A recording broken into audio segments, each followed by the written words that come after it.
If you're using the CryptoGuru app and wondering how to withdraw your money, here's what you need to know, and it might surprise you. First, open the app and make sure you're on the latest version. You might see a huge balance on your screen, something like $3,000 or more.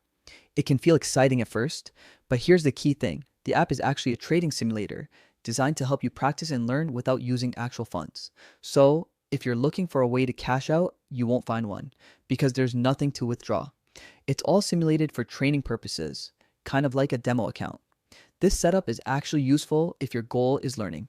You can try trading strategies, watch how markets move, and test your skills without any real financial risk. But it's important to remember, the balances you see are virtual, not real money you can spend or transfer. Also, be extremely cautious if anyone tells you that you can withdraw real money from CryptoGuru or offers a secret trick to do it. Those offers are almost always scams trying to steal your personal information, account details, or even trick you into sending actual funds.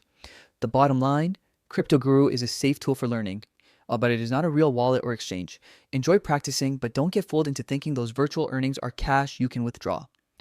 Always double check before sharing personal or banking details online.